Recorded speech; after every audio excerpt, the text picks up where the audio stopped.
সুতরাং আমি আজকে এই মহাসম্মেলন থেকে সরকারের কাছে উদাত্ত আহ্বান জানাতে চাই যে কাদিয়ানীদেরকে রাষ্ট্রীয়ভাবে সংখ্যালঘু অমুসলিম ঘোষণা করতে হবে, তা না হলে ক্ষমতায় থাকতে পারবেন না।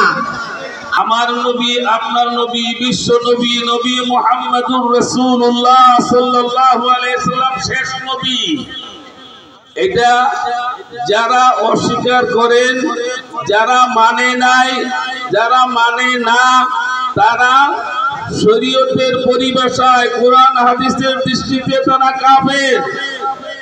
সুতরাং আমার দাবি, বর্তমান সরকার বাহাদুরের কাছে কাদিয়ানীরা এই দেশে বসবাস করবে, আমাদের আপত্তি নাই। এই দেশে হিন্দু, বৌদ্ধ, খ্রিস্টান, ইহুদি, নাসারা বিভিন্ন জাতি বসবাস করেন তাদের নিজ নিজ ধর্ম হাইসিয়াতে, ঠিক কিনা? হিন্দুরা বসবাস করে, ইহুদিরা বসবাস করে, খ্রিস্টানরা বসবাস করেন এই দেশে সংখ্যালঘু হিসাবে। কাদিয়ানীরা বাংলাদেশে বসবাস করবেন সংখ্যালঘু ও মুসলিম হিসাবে, ঠিক কিনা? নবী প্রেমিক মুহাম্মদ রাসূলুল্লাহর সৈনিকেরা, আমরা আজকে জুমার দিন, জুমার পরে স্বাভাবিক অবস্থায়, জুমার দিন সাপ্তাহিক ঈদের দিন, জুমার নামাজের পরে আমাদের এখন রেস্ট নেওয়ার কথা, কিন্তু আজকে খতমা নবুয়তের উদ্যোগে আজকের এই বিশাল বড় সম্মেলন করার উদ্দেশ্য হলো এই, আপনারা সবাই জানেন মুহাম্মদ রাসূলুল্লাহ সাল্লাল্লাহু আলাইহি সাল্লাম হলেন সর্বশেষ নবী। তিনার পরে কোনো নবী নাই। সূরা হাসাবের মধ্যে আল্লাহ বলেন ওয়া কানা খাতামুন নবিয়্যিন, তিনি সর্বশেষ নবী। বুখারীর হাদিসের মধ্যে আল্লাহ রাসূল বলেন আলা খাতামুন নবিয়্যিন লা নবিয়্যা বাদি, আল্লাহর নবী বলেন আমি সর্বশেষ নবী, আমার পরে কোনো নবী নাই। কিন্তু আফসোসের বিষয়, দুঃখের বিষয় হচ্ছে মুহাম্মদ রাসূলুল্লাহ আজ থেকে 1400 বছর পূর্বে তিরমিজি শরীফের হাদিসের মধ্যে পাওয়া যায়, তিনি ভবিষ্যৎবাণী দিয়ে গেছিলেন যে তিনার পরে 30 জন মিথ্যা নবুয়তের দাবি করবে। তার মধ্যে একদম হলো তথাকথিত মির্জা গোলাম আহমদ কাদিয়ানী। যে মির্জা গোলাম আহমদ কাদিয়ানী সে নিজে মিথ্যা নবুয়তের দাবি করছে। শুধু তাই নয়, আমাদের এই মুসলিম দেশে, যেই দেশে হলো যেই দেশের রাজধানী হলো মসজিদের শহর, সেই শহরের মধ্যে আহমদিয়া মুসলিম জামাত নাম দিয়া সরল প্রকৃতির মুসলমানদেরকে বেঈমান বানানোর জন্য তারা ষড়যন্ত্রে লিপ্ত হয়েছে। আমাদের আর ঘুমন্ত অবস্থায় থাকলে চলবে না, আমাদের জাগ্রত হতে হবে। আমরা ঘুমিয়ে থাকলে চলবে না। যেহেতু আমাদের মিরপুরে তারা আস্তানা বানায় ফেলছে, সুতরাং আমরা চুপ থাকলে চলবে না। আমাদের একটাই কথা, নবীর পরে নবী নাই। কাদিয়ানী ভণ্ড নবী, কাদিয়ানীরা কাফের কাফের। রাষ্ট্রে আমাদের আনাচে কানাচে কাদিয়ানীরা বসবাস করতেছে, ইসলামের শত্রু হিসাবে কাজ করতেছে। ইসলামের নাম বলে তারা ইসলামকে ধ্বংস করার চেষ্টা করতেছে। তবে এই কথা জানা থাকা দরকার, এদেশের ইসলামের শত্রুদের জায়গা হয় নাই, হবেও না। 1994 সালে মানিক মিয়া ইউনিতে একবার এই সমাবেশ করা হয়েছিল এই কাদিয়ানীর বিরুদ্ধে। সেই সময় দেখা গেছে অনেকেই বুরকা পরে দেশ থেকে পালিয়ে গিয়েছে। ঠিক আবার এই দেশের মুসলমান তৌহিদি জনতারা ঘুমন্ত নয়। এখনো যদি কাদিয়ানীরা এরকম ভাবে পায়তারা করে, এই তৌহিদি জনতা জীবন দিতে, রক্ত দিতে প্রস্তুত আছে ইনশাআল্লাহ। একবার রক্ত দিয়েছে শাপলা চত্বরে, প্রয়োজন পড়লে আবার আমরা রক্ত দিতে প্রস্তুত ইনশাআল্লাহ। আল্লাহ আজকে জুমার নামাজে আমরা আপ্রাণ চেষ্টা করছি এই কথাগুলোই বলার জন্য যে আজকে আমরা মুসলিম থাকব, আমরা নামাজে আসব, আমরা মাথায় টুপি পরব, অথচ আমরা প্রিয় নবীজির ভালোবাসায় ঘাম জড়াতে পারবো না, রক্ত দিতে পারবো না। আমরা মাঠে নামতে পারবো না, বিশ্বকে জানাতে পারবো না, এটা আমাদের নবীজির প্রতি ভালোবাসার প্রমাণ হয় না। ঠিক কিনা বলেন? সত্য ইংরেজ আমাদের দেশ থেকে 200 বছরের রাজত্ব করে তারা বিদায় নিতে বাধ্য হয়েছে। 1947 সালে ইসলামের ভিত্তিতে পূর্ব পাকিস্তান এবং পশ্চিম পাকিস্তান বিভক্ত হয়েছে। সেই পশ্চিম পাকিস্তানে সংসদের মধ্যে এই অভিশপ্ত কাদিয়ানীরা কাফের হিসেবে স্বীকৃত হয়েছে।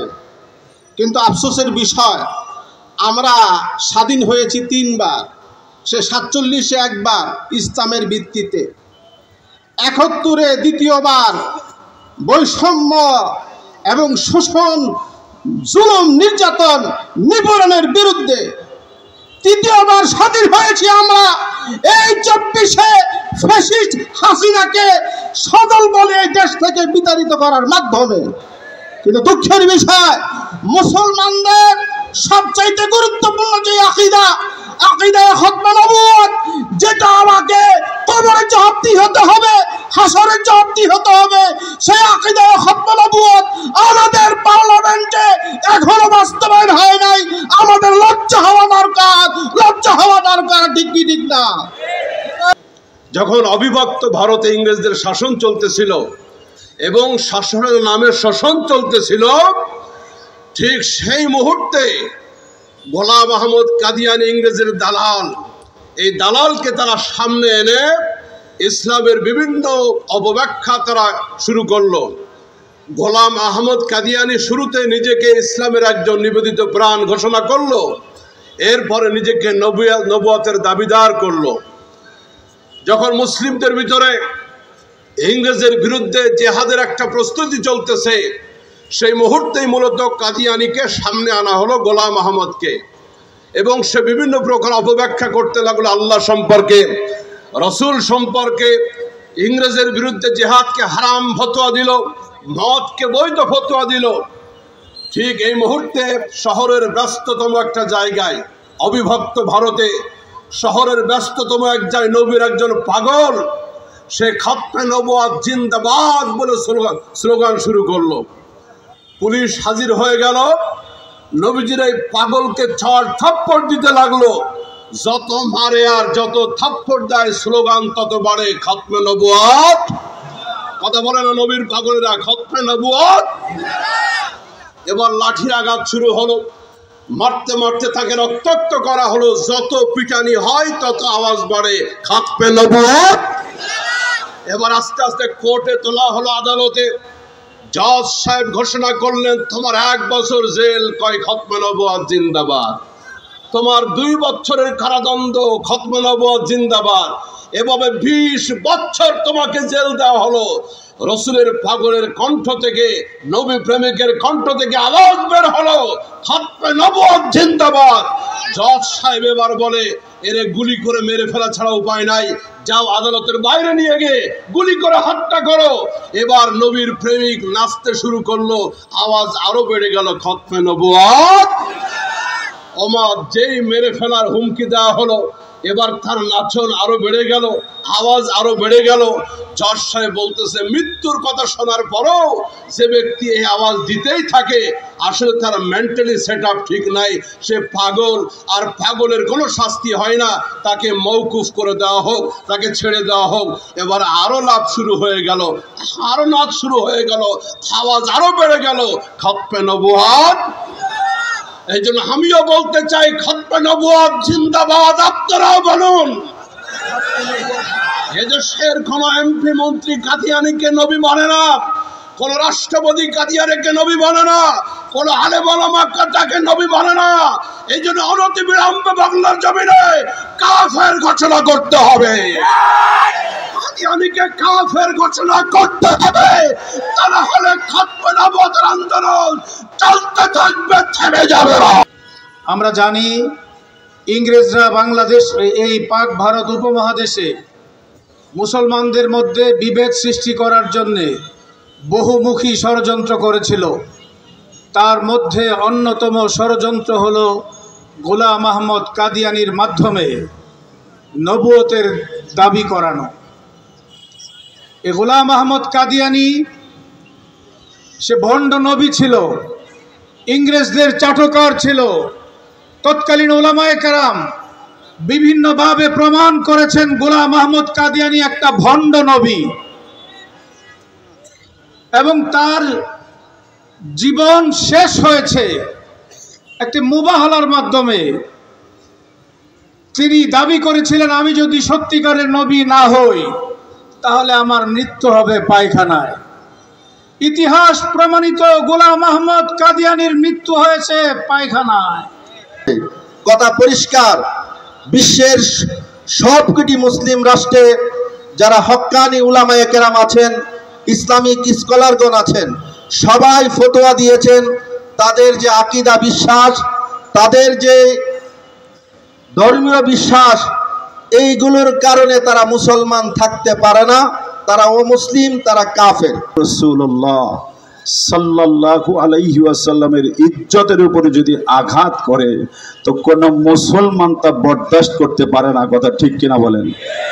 আমি প্রশ্ন করতে চাই, মুহাম্মদুর রাসূলুল্লাহ সাল্লাল্লাহু আলাইহি ওয়াসাল্লামের ইজ্জতের উপরে কাদিয়ানি আঘাত করবে, মুসলমান তার ঘরে বসে থাকবে? এটা হতে পারে না। কথা ঠিক কিনা বলেন? আসমানে রব দুইটা বৈঠক করেছেন।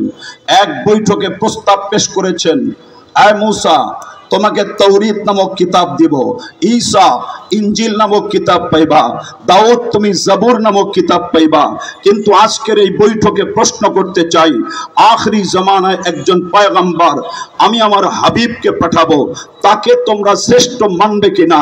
সমস্ত আম্বিয়া কেরাম সেই মজমায় একাত্মতা ঘোষণা করে এলান করলেন, কালু আকরারনা, আল্লাহ আমরা স্বীকার করলাম আপনার পয়গম্বর সর্বশ্রেষ্ঠ। রব বললেন, ফাশহাদু, মূসা তুমি ঈসার সাক্ষী থাকলা, ঈসা তুমি ইব্রাহিমের সাক্ষী থাকলা, ওয়ানা মাকুম মিনাশ শাহিদিন, আমি আল্লাহ তোমাদের সাক্ষী হইয়া আজকের মজমায় মুহাম্মদুর রাসূলুল্লাহকে সর্বশ্রেষ্ঠ পয়গম্বর ঘোষণা করলেন। দুনিয়া শুরু হয়ে গেল, মানুষ পড়তে লাগলো লা ইলাহা ইল্লাল্লাহ, আদম সফিউল্লাহ, পৃথিবীর ধারা আগে বাড়লো, মানুষ পড়লো লা ইলাহা ইল্লাল্লাহ, হযরত ইব্রাহিম খলিলুল্লাহ, নূহ নবিউল্লাহ, লা ইলাহা ইল্লাল্লাহ, মূসা কালিমুল্লাহ, লা ইলাহা ইল্লাল্লাহ, ঈসা রূহুল্লাহ। রব বলেন, আজ এমন এক নামের সংযোজন আমার নামের সাথে করব, কিয়ামত পর্যন্ত আমার নামের সাথে তার নামের আর কোনো সংযোজন হবে না, বিয়োজন হবে না। আজকে আমি ঘোষণা করলাম লা ইলাহা ইল্লাল্লাহ মুহাম্মাদুর রাসূলুল্লাহ। ওই পয়গম্বর আখেরি পয়গম্বর যিনি এলান করেছেন আমি মুহাম্মদুর রাসূল সর্বশেষ নবী। কোরআন বলে খাতামুন নবিয়্যিন। গোলাম আহমদ কাদিয়ানি আমার পয়গম্বরের সিংহাসনে আঘাত করে চুরমার করবে, মুসলমান তা সহ্য করতে পারে না। 54-56 বছর বাংলাদেশে আন্দোলন হয়েছে, আজ 5 নভেম্বর সম্মিলিত খাতমে নবুয়ত পরিষদের উদ্যোগে পীর সাহেব মধুপুরকে ডাক দিয়েছেন। আমি জিজ্ঞেস করতে চাই, সেই দিন যদি জান কোরবানের জন্য, শাহাদাত বরণের জন্য ডাক দেওয়া হয়, উলামায়ে কেরাম বলেন জীবন দিয়ে নবীর খাতমে নবুয়তকে রক্ষা করতে কারা কারা তৈরি?